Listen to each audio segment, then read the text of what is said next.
일본과 중국이 또 한 번 한국한테 패했다는 소식입니다. 이러다간 정말 한국한테 다 뺏기게 생겼네요. 한때 그들의 전통 음식이었던 이것은 현재 외국인들 아무나 잡고 물어보면 그거 한국 음식 아니야 라고 얘기한답니다. 10년에 걸쳐 벌어진 이 기상천외한 사건 바로 시작하겠습니다. 최근 미국에서 미칠듯이 팔리고 있는 한국 음식이 화제입니다. 미국 뉴욕의 한 팝업 스토어에는 가게가 오픈한 지 약 한 달 만에 무려 2만 명이 몰려 매일같이 장사진을 이루기도 했는데요. 이 매장이 위치한 록펠러 센터는 현재 코로나로 인해 폐쇄된 상태지만 당시 예상치 않게 너무나 많은 사람들이 몰리는 바람에 관리자 측에 직접 요청하에 기존보다 3개월 연장 운영하도록 방침을 전면 수정하기도 했습니다. 그 중에서도 특히 이 음식은 미국에 진출한 이래 2018년 2천억 원에 달하는 매출을 올렸고 2019년에는 3천억을 넘어서며 그야말로 폭발적인 반응을 얻고 있는데요. 심지어 이것은 한때 중국과 일본의 대표 음식이기도 했습니다. 도대체 어떻게 된 상황이길래 미국 현지에서 이렇게까지 뜨거운 반응을 얻고 있을까요? 그것의 정체는 바로 만두입니다. 그동안 서구권 국가에서 만두라고 하면 일본식 교자나 중국식 덤플링을 떠올리는 경우가 대부분이었습니다. 과거 역사에서 제갈공명의 인신공양을 거절하고 만두로 사람 머리를 대신했다는 일화 때문에 서양에서 만두는 중국 것으로 생각하는 경향이 짙었고 실제로 2016년까지만 해도 미국 내 만두 브랜드 1위는 무려 25년 동안이나 중국의 링링이 차지하고 있었죠. 그 다음은 일본 아지노모토의 냉동 군만두가 뒤를 잇고 있었습니다. 그 누구도 만두를 한국 음식이라고 상상조차 하지 못했다는 것인데 이제는 상황이 완전히 뒤바뀌게 된 것이죠. 최근 인기 셰프이자 엔터테이너로 알려진 조지 듀라는 여러 방송을 통해 부활절 특별 메뉴로 한국산 만두를 소개하기도 했는데요. 또한 유튜브와 인스타그램 등 각종 유명 인플루언서들도 만두와 닭강정, 잡채 등 한국 음식을 시식하는 컨텐츠를 잇따라 제작하고 있습니다. 순식간에 역전된 상황에 일본과 중국 네티즌들은 굉장히 분개하고 있다는 소식입니다. 한 네티즌은 한국이 자신들의 전통 음식을 카피하여 한국산으로 둔갑시켰다. 지금이라도 올바른 정보를 알리자며 다급한 모습을 보였고 또 다른 네티즌은 한국에 눈뜨고 빼앗길 동안 국내 기업들은 대체 뭘 했냐며 성토를 내기도 했습니다. 그들이 이런 반응을 보이는 데에는 시장 점유율은 둘째치고 해외에서 만두의 표기 문제 때문인데요. 최근 미국 현지에서는 만두를 부를 때 별도의 표기 없이 한글 발음 그대로 만두라고 읽고 있다고 합니다. 상황이 이렇게 된 데에는 10년 전부터 있었던 비비고의 공격적 행보 때문이었습니다. 당시 시장을 장악했던 링링은 두꺼운 만두피 때문에 만두소가 적을 수밖에 없었고 때문에 특유의 맛이 약하다는 점을 파악, 현지인의 선호에 맞게 재료를 변경했고 작은 크기를 선호한다는 점 또한 캐치하여 물만두 크기의 작은 사이즈로 출시했습니다. 하지만 이 정도로 중국, 일본의 제품과 차별화가 되기는 어려웠죠. 비비고 측은 오랜 연구 끝에 만두피에서 그 정답을 찾았습니다. 링링의 단점을 완벽히 보완한 얇고 쫀득한 만두피를 사용하여 만두소를 대폭 늘릴 수가 있게 됐고 시각적으로나 맛으로나 획기적인 발전을 이룬과 동시에 링링처럼 다양한 소스를 사용할 필요도 없게 됐죠. 맛을 정복했으니 다음은 유통 문제를 해결해야 했습니다. CJ 제일제당은 캘리포니아와 뉴욕에 공장을 지으며 과감한 투자를 결심하는 한편 당시 한국 만두에 관심이 많았던 코스트코를 설득하여 계약에 성공, 미국 전역 4천여 곳의 코스트코에 납품을 할 수 있게 됩니다. 철저한 현지화와 공격적인 마케팅의 성공으로 이제 외국인들에게 만두는 더 이상 중국, 일본 음식이 아닌 한국 음식으로 각인시킬 수 있게 된 것이죠. 한 외신에 따르면 최근 한국 식품업계가 짜파구리, 불닭볶음면, 열풍과 맞물려 세계 시장에서 유례없는 주목을 받고 있다. 그동안 정부 주도로 추진됐지만 별다른 성과가 없었던 한식 세계화가 마침내 민간기업 주도로 결실을 보고 있다 라며 그들의 놀라운 행보에 극찬을 아끼지 않았습니다. 그렇다면 한국 만두에 대한 해외 반응을 살펴보겠습니다. 나는 마트 갈 때 만두를 산다면 반드시 비비고를 선택해. 냉동식품 중에서는 내가 먹어본 최고의 음식이야. 개인적으로 일본 여행 중 길거리에서 먹었던 만두보다 훨씬 나은 것 같기도 해. 듀란도 한국 만두에 대한 후한 평가를 내리기도 했지. 물론 광고일 수도 있겠지만 직접 맛을 본 입장에서 그의 리액션은 진심이 담겨 있다고 자신있게 말할 수 있다. 가격이 조금 비싸긴 하지만 냉동식품답지 않은 놀라운 맛에 비하면 전혀 아깝지 않아. 다른 제품을 사기에는 돈을 조금 더 내서라도 비비고 만두를 선택하겠다. 생각하겠어. 냉동식품이 이 정도로 환상적인 맛을 가졌다면 한국에서 직접 먹는 만두는 얼마나 맛있을까? 서울에 가게 되면 반드시 만두 전문점에 들려야겠다. 몇 달 전에 저 가게에 가본 적이 있지. 그때는 지금처럼 코로나가 심각하지 않아서 줄 서서 먹는 상황이 낯설지 않았지. 생각보다 맛은 그저 그랬지만 현지화를 위해 많이 애쓴 모습이었어. 봉지를 뜯어보면 하얀 덩어리에 불과하지만 기름에 튀기는 순간 어느덧 고기 냄새가 부엌을 가득 채운다. 개인적으로 불고기보다 내 취향에 맞아. 지금은 저 가게가 문을 닫았다고 하니 아쉽군. 한 번쯤 가볼만 하다고 인터넷에서 본 적이 있는데 갑자기 이렇게 꼬여버릴 줄 몰랐다. 한국은 미식가들에게 꼭 추천하는 나라야. 그들은 24시간 내내 음식점 간판에 불이 켜져 있어. 심지어 새벽에도 배달을 해준다고. 믿겨져? 비비고 만두 저거 맛있지. 내가 본 영상에서는 웬만한 직접 만든 만두보다 더 나았다고 평가했었어. 무슨 재료인지 모를 다른 제품들과 비교할 수준이 아니야. 따지고 보면 흠 하나는 찾을 수 있겠지만 이건 고작 레토르트 식품이니까 이걸 감안하고 먹는다면 괜찮아. 나쁘지 않아. 나는 아침에 출근하기 전 바쁠 때 주로 즐겨 먹는 편이야. 전자레인지에 몇 분만 데워도 간편하게 먹을 수 있고 내용물도 많아서 좋아. 이번에도 잔뜩 사놨다고. 살이 조금 찌는 느낌이 찝찝하다면 그건 좀 별로인데 맛이 좋다는 건 인정한다. 그런데 중국 음식도 아니고 일본도 아니고 한국 브랜드였다니 이건 좀 의외. 마트에서 파는 싸구려 음식에서 이 정도 맛을 느낄 수 있다는 건 어려운 일이지. 한국에서 더 많은 간편식품을 만들어줬으면 좋겠다. 요즘은 밖에 나가기 어려우니까. 오늘 준비한 영상은 여기까지입니다. 이 영상이 마음에 드셨다면 구독과 좋아요 부탁드리겠습니다. 유럽 최대 항공기 제조사인 에어버스사가 헬리콥터 생산 라인을 프랑스에서 우리나라 경남 사천으로 이전한다.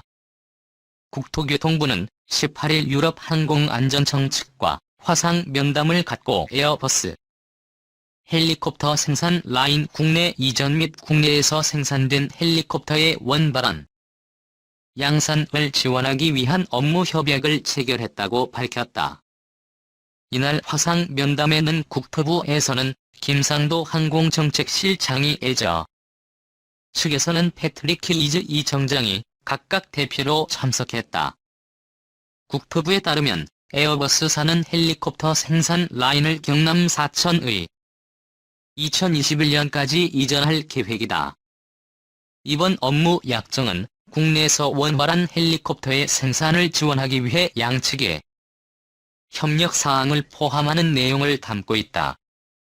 상온 노출 의심 독감 백신 접종자 1362명, 489명 늘어 인신공격과 조롱의 연속 난장판 된 미대선 토론 역사상. 국토부는 향후 국내에서 이 헬리콥터가 생산되면 국내 항공 제작 산업이 한 단계 발전하고 일자리 창출 효과도 생길 것으로 예상하고 있다. 또한 국내에서 제작 인증된 항공 제품이 유럽에도 수출될 수 있도록 양국의 항공당국의 서상호 인증을 간소화하는 방안에 대해 단계적으로 협의하기로.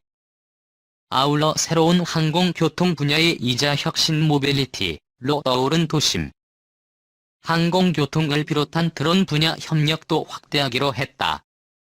두 분야는 민간의 혁신적인 기술 개발과 함께 안전하고 신속히 활용할 수 있도록 항공안전당국의 제도적 지원도 중요하다.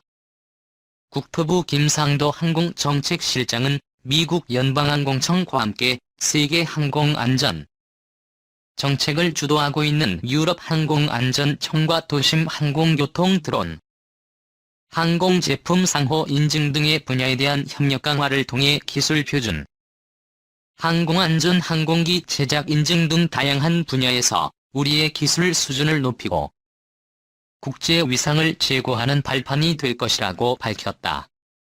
소형 무장 및 민수 헬기 생산 현장 직관과 2기. 문재인 정부 첫 국산 항공기 수리온만 가득하던 헬기 동절반가량이 소형 헬기 조립장으로. 지난 18일 경남 사천에 위치한 카2에서는 소형 무장 헬기 시제 1호기 출고 기념식이 열렸다. 김조원 카2 사장과 서주석 국방부 차관을 비롯해 방위사업청 6분, 국방과학연구소 국방기술품질원 에어버스 헬리콥터 등 관계자 100여 명이 참석해 문재인 정부 첫 국산 항공기 출고를 축하했다. 이에 앞서 살펴본 소형 무장 및 민수 헬기 생산 현장을 소개한다. 12월 초 동장군에도 불구하고 사천의 날씨는 따뜻했다. 또한 사천은 우리나라에서 초미세먼지가 가장 적은 도시이기도 하다. 신선한 공기를 마시며 관계자의 안내로 회사로 들어갔다. 제일 먼저 방문한 곳은 제1사업장 항공기 및 기체 부품을 만드는 공장으로 T-50 초음속 훈련기와 수리온을 생산하고 있다. 현장에는 이라크와 태국으로 수출될 T-50 초음속 훈련기들과 수리온, 헬기의 조립이 진행 중이었다. 뒤이어 방문한 곳은 일명 헬기동으로 불리는 헬기 사업장. 과거 방문했을 때는 사업장 내에 출고를 기다리는 수리온 헬기들이 가득했다. 그러나 지금은 공장의 절반가량을 소형 무장 및 민수 헬기 조립장으로, 마침 소형 무장 헬기 CJ1호기와 소형 민수 헬기 조립이 진행.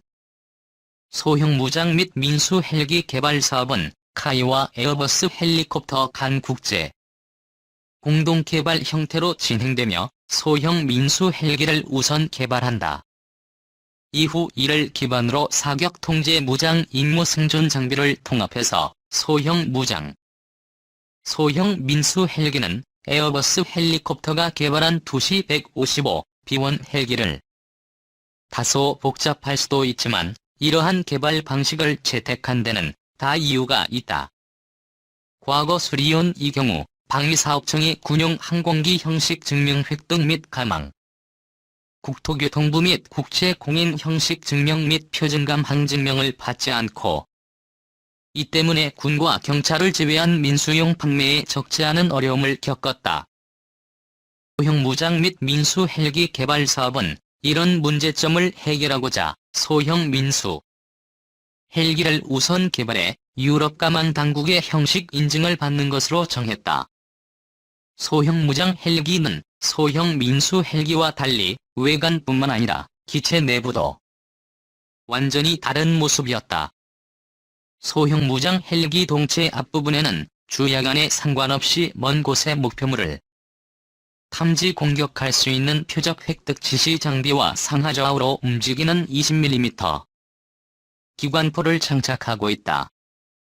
소형 민수 헬기는 조종석 뒤에 승객과 화물을 실을 수 있는 공간이, 반면 소형 무장 헬기는 이 공간에 기권 포탄과 각종 항공 전자 장비가 탑재되어 승객과 화물을 실을 수 없다.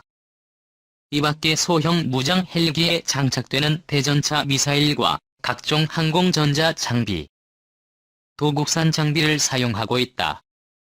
카이는 중형급 수리온에 이어 소형 무장 및 민수 헬기 개발로 다양한 플랫폼을 기반으로 한 라인업을 구축하고 국내외 군민수 헬기 시장을 확대해 나갈 예정이다. 향후 10여 년간 경찰, 소방, 산림 등 수리용과 소형 민수 헬기 정부 소요 헬기 규모는 300여 대로 전망되고 있다. 기동 헬기 이어 공격 헬기도 우리 손으로 내달 시작이 출고.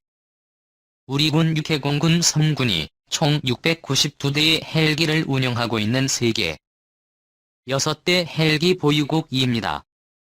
하지만 한국형 기동 헬기 수리온이 전력화되기 전까지는 모두 외산 장비 구입뿐 아니라 운영 유지 역시 해외에 의존해야 하기 때문에 외화 유출, 특히 우리 육군의 기본 헬기 인어원 H 등의 노후화에 따른 부속품 지원 문제도 나타났습니다.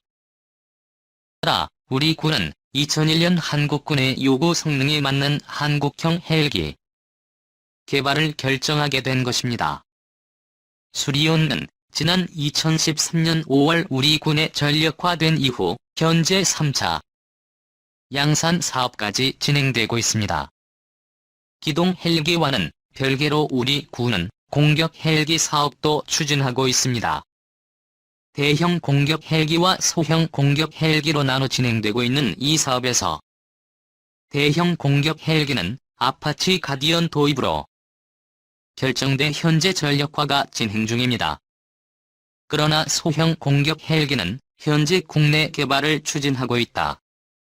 2011년 국방과학연구소 주관탐색 개발 사업에서 한국항공우주산업 시체업체로 참여했으며 지난 2015년 체계 개발 사업을 수주하며 본격적인 개발을 시작한 상태입니다. 소형 공격 헬기는 다음 달이면 시제기가 출고됩니다. 내년 3월 첫 엔진 가동을 시작으로 5월 초도 비행을 진행할 예정입니다. 2023년까지 소형 공격 헬기 연구 개발 사업까지 마무리되면 1970에서 80년대 도입돼 노브아웃된 코브라 및 500MD 등의 공격용 헬기는 전량 교체됩니다. 소형 공격 헬기 개발 사업 순남. 소형 공격 헬기 사업은 소형 민수 헬기와 개발이 동시에 진행되고 있는 전체 개발 비용 1조 6천억 원 중 방위사업청과 산업통상자원부가 각각 6,500억 원, 3,500억 원을 투자하고 타이와 국내 협력 업체가 2천억 원 해외 공동 개발 업체로 선정된 에어버스 헬리콥터가 4천억 원을 부담합니다. 소형 민수 헬기와 소형 공격 헬기는 구성품 중 62%를 공유하도록 개발 비용을 약 3,400억 원을 절감했다는 게 군 당국 설명입니다. 양산 가격과 운용 유지 비용도 줄어들 것으로 기대됩니다. 군용 소형 공격 헬기 220여 대를 포함해 총 400여 대의 소형 헬기가 도입될 예정입니다.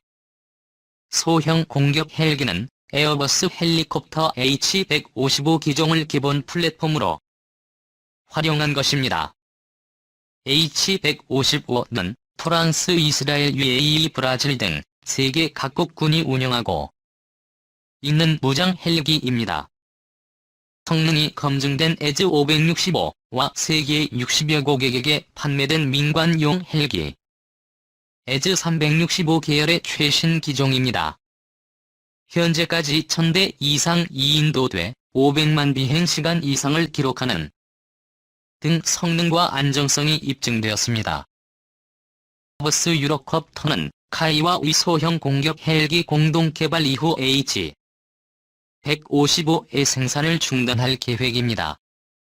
내 주요 무기 체계 국산 공대지 유도탄 천검 4월 5일 톤 중량의 소형 공격 헬기는 조정 4위 생존성을 강화하기 위해 미사일 대응 시스템을 갖추고 있습니다.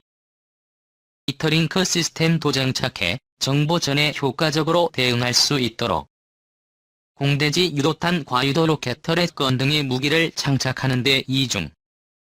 공대지 유도탄은 주식회사 일화가 개발하고 있는 천검이라는 무기체계 국방과학연구소가 주관하고 주식회사 일화가 개발하고 있는 천검은 사실상의 첫 국산 공대지 유도탄이라고 할 수 있습니다.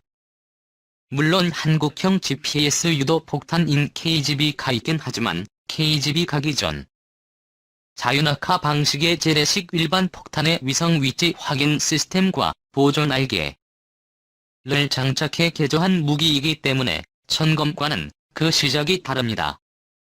천검은 소형 공격 헬기에 장착해 적점차 등 지상의 목표물을 무력화하는 정밀 유도무기입니다.